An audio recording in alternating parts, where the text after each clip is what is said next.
अस्सलाम वालेकुम। उम्मीद करती हूँ कि अल्लाह पाक की रहमतें बरकतें आप पर बरस रही होंगी। आज आयतल कुर्सी की फ़जीलत बयान करके हज़रत अली रज़ी तआला अन्हा फरमाते हैं कि हज़ूर पाक सल्लल्लाहु अलैहि वसल्लम को मैंने कहते सुना कि जो शख्स हर नमाज के बाद आयतल कुर्सी पढ़े उसे जन्नत में दाखिल होने से कोई नहीं रोक सकता। वो मरते ही जन्नत में चला जाएगा, और जो कोई रात को सोते वक्त उसे पढ़ने का मामूल बना ले तो उसका पड़ोसी और आसपास के दूसरे घर वाले भी शैतान और चोरों से महफूज रहेंगे। अब बात आपको एक किस्सा आपके साथ शेयर करती हूँ सूरह जो है वो आयतुल कुर्सी के बारे में। हज़रत अबू हुरैरा रज़ी अल्लाह अन्हा कहते हैं कि सदका फ़ितर की हिफाजत हज़ूर पाक सल्लल्लाहु अलैहि वसल्लम ने मेरे सुपुर्द फरमाई।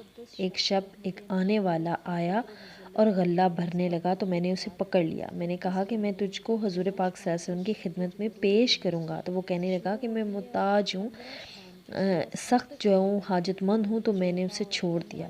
जब सुबह हुई तो हज़ूर पाक सल्लल्लाहु अलैहि वसल्लम ने फरमाया कि अबू हुरैरा, तुम्हारे रात के कैदी का क्या हुआ? मैंने अर्ज़ की कि या रसूल अल्लाह सल्लल्लाहु अलैहि वसल्लम, इसने शदीद हाजत का वास्ता दिया, इसलिए मुझे उस पर रहम आ गया, मैंने उसे छोड़ दिया। हज़ूर पाक सल्लल्लाहु अलैहि वसल्लम ने इरशाद फरमाया, इसने झूठ बोला है, वो फिर आएगा, मुझे यकीन हो गया कि वो ज़रूर आएगा, इसलिए हज़ूर पाक सल्लल्लाहु अलैहि वसल्लम ने फरमाया है।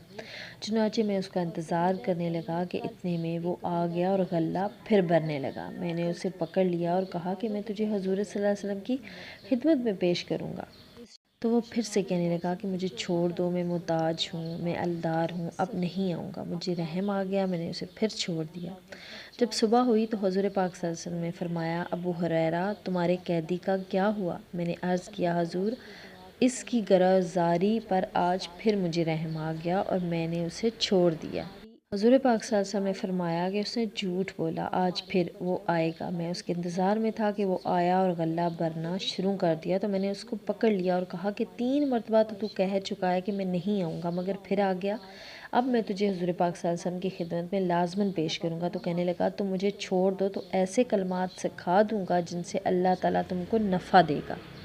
और वो कलमात ये हैं कि जब सोने का इरादा करो तो बिस्तर पर आयतल कुर्सी, अल्लाह ला इलाहा इल्ला हुवल हय्युल क़य्यूम आखिरी आयत तक पढ़ लिया करो। सुबह तक अल्लाह ताला की तरफ से ये आयत तुम्हारी निगहबान होगी और शैतान तुम्हारे करीब नहीं आएगा। मैंने उसे छोड़ दिया। जब सुबह हुई तो हज़ूर पाक सल्लल्लाहु अलैहि वसल्लम ने फरमाया, तुम्हारे कैदी का क्या बना?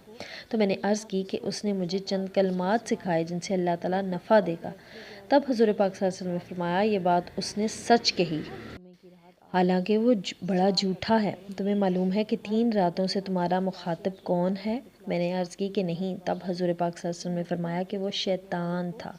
हदीस शरीफ में है कि जो कोई मुसीबत और सख्ती के बाद आयतल कुर्सी और सूरह बकरा की आखिरी आयत पढ़ेगा तो अल्लाह पाक इसकी फरियाद रसी करेगा, इसको परेशानियों से निजात अता फरमाएगा। वो शैतान है जिसने बहुत बेबहा इबादतें की हैं, अपने रब के सजदे किए हैं, जिससे ज़्यादा कोई रब का इबादत गुज़ार नहीं होगा। लेकिन एक जो है वो वक्त, एक लम्हे ने उसे जो है वो अर्श से ज़मीन पे गिरा दिया। तो वो पहला गुनाह ही था गरूर, तकब्बुर। तो इसीलिए हमारे अल्लाह पाक ने हमें गरूर और तकब्बुर से जो है वो बचने का जो है वो इरशाद फरमाया है कि गरूर और तकब्बर का सर हमेशा नीचे होता है। तो इसीलिए अगर आपके पास कोई भी चीज़ है, अगर आप कितने ही मालदार हो, कितने ही बड़े घर के मालिक हो, तो कभी भी अपने ऊपर, अपनी इन चीज़ों के ऊपर, अपनी इन चीज़ों को लेके, अपने पैसों को लेके तकब्बर मत करना। क्योंकि पहला गुनाह की जो शुरुआत ही शुरू हुई वो इसी तकब्बर के गुनाह से हुई, और उसका अंजाम तुम लोग देख रहे हो कि शैतान को किस तरह से धुतकार के जो है वो ज़मीन पर उतारा गया और ज़लील और रुसवा किया गया। तो उम्मीद करती हूँ कि मेरी आज की वीडियो, आज का टॉपिक आपके लिए हेल्पफुल रहा हो। अगर हेल्पफुल रहा है तो मेरी मोटिवेशन के लिए इस वीडियो को लाइक और चैनल को सब्सक्राइब कर दो। मुझे दुआओं में याद रखो। अल्लाह हाफ़िज़। जज़ाकल्लाह।